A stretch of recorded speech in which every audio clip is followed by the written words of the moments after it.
Monsieur le Président du Conseil de salut du peuple, chef de l'État, Monsieur le Président de la Cour suprême, Messieurs les membres du Conseil de salut du peuple, Mesdames,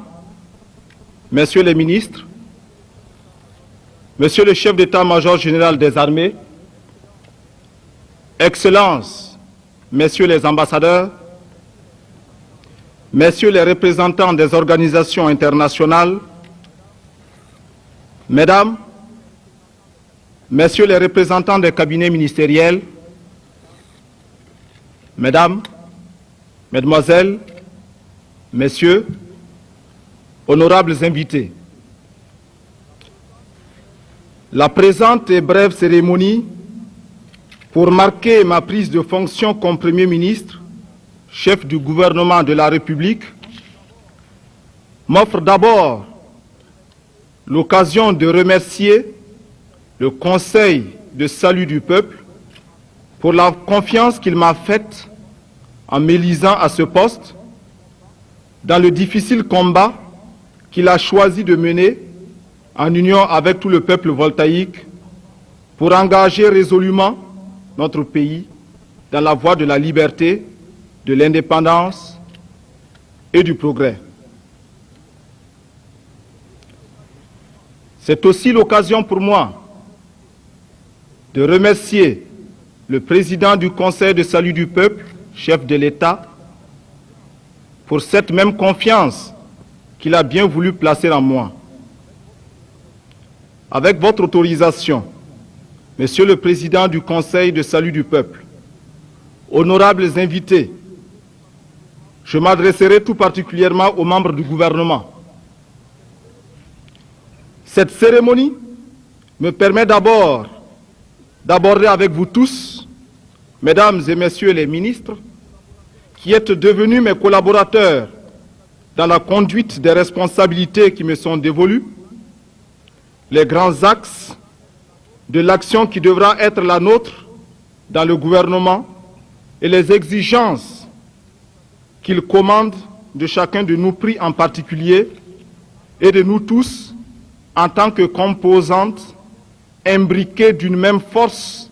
appelée à atteindre avec l'efficacité optimale les objectifs assignés par le Conseil de salut du peuple au gouvernement. Car si le Conseil de salut du peuple, en mesurant toutes les implications,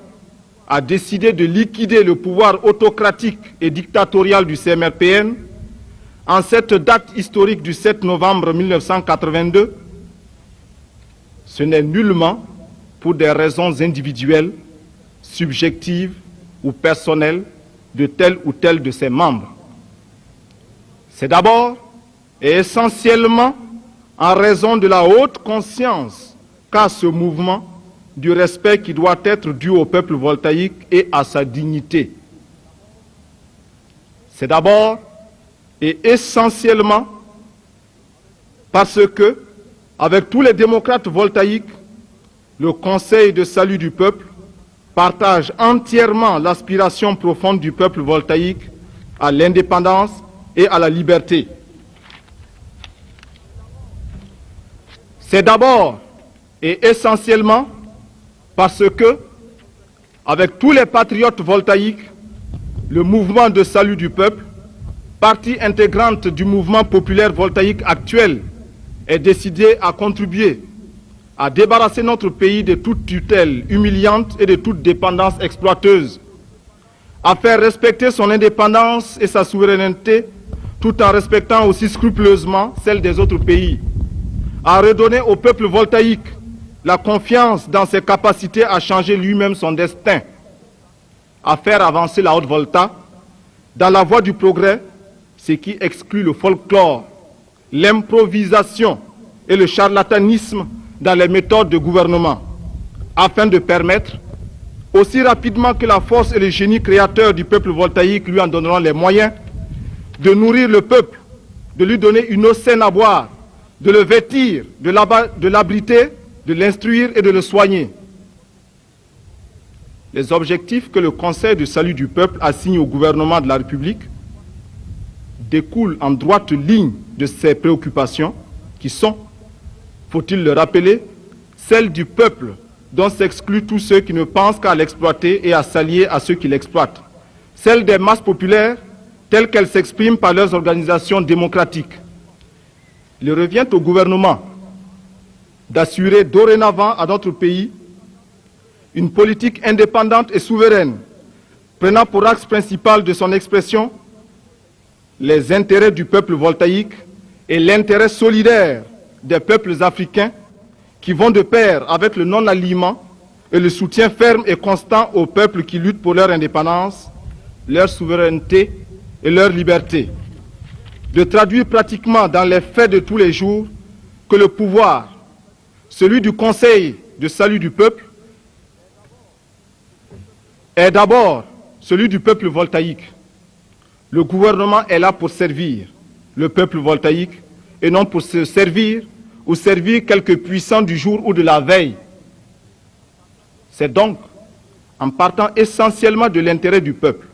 et non des égoïsmes d'une minorité que les actions du gouvernement doivent être définies et exécutées. Le peuple aime la liberté. Contrairement à ce que prétendent ses ennemis et ceux qui se sont condamnés à ne pas le comprendre, pour le peuple, la liberté, ce n'est pas l'anarchie. Le peuple a droit à la liberté. Cette liberté ne doit pas se confondre avec la liberté pour les uns d'exploiter les autres pour des profits illicites, la spéculation, les détournements ou l'escroquerie. Elle ne doit pas se confondre avec la liberté pour les ennemis du peuple d'intoxiquer le peuple ou de le tromper au profit de ceux qui l'ont toujours exploité, réprimé, méprisé, bâillonné. Pour que passe la liberté, les détourneurs de la liberté ne doivent pas passer. Et le peuple lui-même, instruit par ces dures expériences, s'en chargera. Il faut que nous en soyons intimement convaincus. Le peuple voltaïque lui-même est non seulement capable de savoir, de décider et de comprendre ce qui est conforme à ses intérêts, mais il est en outre capable de construire lui-même et de ses propres mains les fondements matériels de son avenir. Mais pour y arriver, il faut non seulement qu'il ait raison de placer sa confiance dans le gouvernement, mais aussi et surtout que le gouvernement lui fasse confiance. Confiance en sa sagesse, confiance en sa perspicacité, confiance en son intelligence et en ses capacités, confiance en son esprit de sacrifice. Nous ne devons pas craindre les masses et nous barricader dans des bureaux climatisés pour penser lourdement à sa place avec les pesanteurs petites bourgeoises sans tenir compte de lui et de ses conditions concrètes de vie et de travail.